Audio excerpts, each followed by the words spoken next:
órdenes de un almirante extranjero.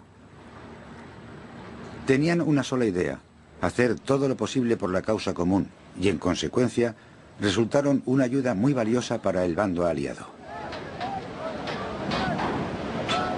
Pero incluso con los norteamericanos a bordo, los aliados seguían sin encontrar la manera de derrotar a los submarinos. Los submarinos alemanes seguían atacando a los barcos británicos. Una táctica que se empleaba era reunir a los mercantes en caravanas escoltadas por barcos de guerra. Pero esa táctica era puramente defensiva. Para atacar a los submarinos antes había que localizarlos. Se empezaron a usar aviones para localizar a los submarinos que, a pesar de todo, tenían que estar casi siempre en la superficie. Los aviones tenían una autonomía de 2.400 kilómetros y podían volar casi 50 horas seguidas.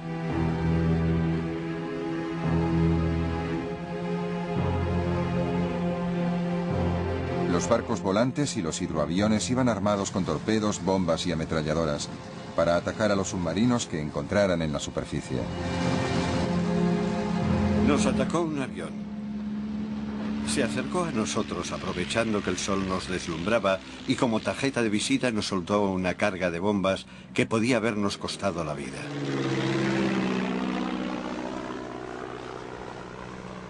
Para encontrar a los submarinos bajo el mar, los aliados usaban una nueva técnica: el hidrófono.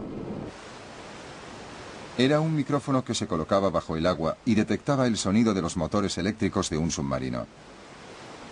Entonces se podía calcular a qué profundidad se escondía. Luego se ponía en juego otra arma nueva: las cargas de profundidad, que eran minas lanzadas desde los barcos y reguladas para que estallaran a una profundidad determinada. Una carga de profundidad estalló con un ruido tremendo. Perdimos las esperanzas a medida que aumentaba el riesgo de morir aplastados o volados en pedazos. Seguimos trabajando aunque fuera para distraernos del inminente destino que nos esperaba en el fondo del mar.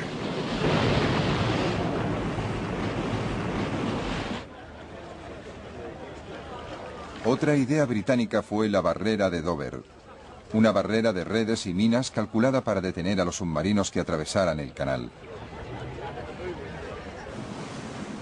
Los campos de minas empezaron a proliferar por el Mar del Norte. En 1918 los aliados colocaron 70.000 minas para evitar que los submarinos alemanes pudieran penetrar en el Atlántico. Resulta muy desagradable cuando el barco choca con el cable escondido de una mina. Y la muerte salta y choca contra la quilla.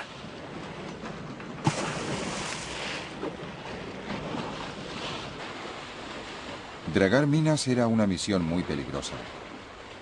De vez en cuando los submarinos conseguían colocar minas cerca de los puertos británicos. Una vez recuperadas podían desactivarse individualmente.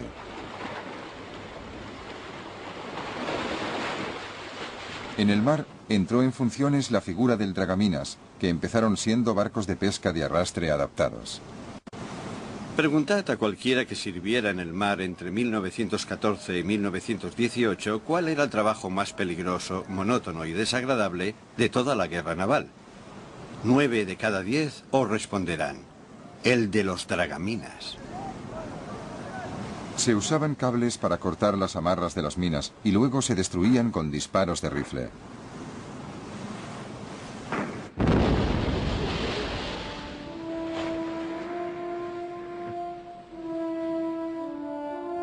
Un invento ingenioso era el cebo para submarinos o nave camuflada. No había señales de vida a bordo. Salimos a la superficie. De repente el barco volvió a la vida. Se abrieron las portillas escondidas. Los artilleros se pusieron al cañón de proa, descubrieron otros cañones y nos lanzaron una lluvia de fuego devastadora. Por fin los británicos intentaron cerrar los puertos de submarinos de la costa belga.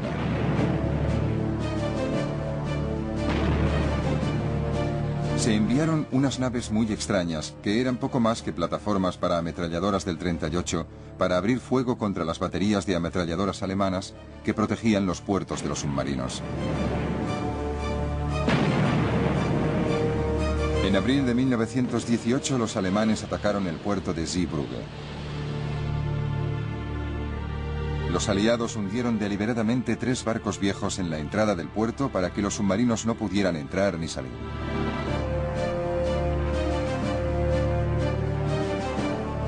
Durante la operación, el crucero británico Vindictive quedó muy dañado y tuvo suerte al poder volver a Inglaterra.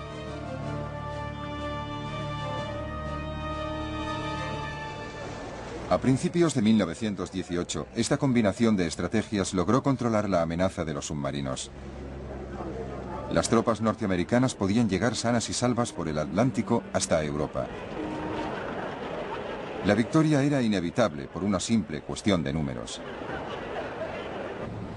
Pero los británicos también habían vencido la batalla del bloqueo, en parte por su disposición a aceptar el racionamiento. La carne, la mantequilla y la margarina se convirtieron en lujos, y las patatas eran la dieta diaria.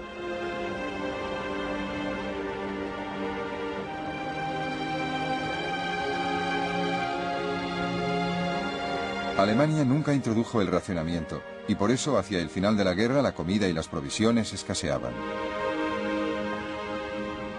La guerra total se basa en usar lo más eficazmente posible los recursos del país. En la Primera Guerra Mundial, los alemanes usaron sus recursos de una forma muy poco eficaz. Sacaron a todos sus agricultores del campo y los enrolaron en el ejército y los usaron para la batalla. No les sustituyeron. La productividad agrícola se vino abajo.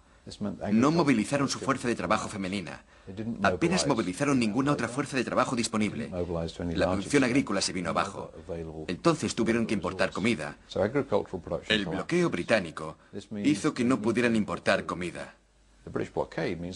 Poco a poco, las raciones de los alemanes se fueron recortando. Y si al principio comían muchas grasas animales, al final vivían solo de nabos.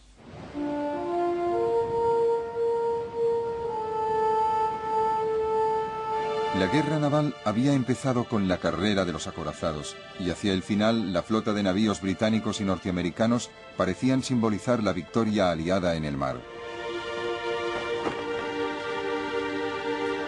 Pero ese no fue el verdadero conflicto naval. Las naves de combates enormes eran en cierto modo las descendientes de la época de Nelson, como la idea de lanzar una cantidad enorme de metal a gran distancia y destruir al enemigo. Durante la Primera Guerra Mundial, ese concepto de grandes flotas nacionales que se enfrentan y luchan y deciden el resultado de la guerra se demostró totalmente equivocado. La guerra había cambiado. La nobleza y la elegancia habían cambiado. Ahora lo que importaba era la logística, la supervivencia, la protección del comercio y la derrota del enemigo. Los acorazados todavía sufrieron una ironía final. El 10 de junio de 1918, el acorazado estrella de la Marina austríaca, el Sven-Isvan, zarpó hacia el Adriático. Inmediatamente fue tocado por 2 torpedos italianos. Tardó solo 3 horas y media en hundirse. Lo más sorprendente es que murieron solo 89 hombres. Pero la derrota de la gran nave de guerra fue evidente para todos.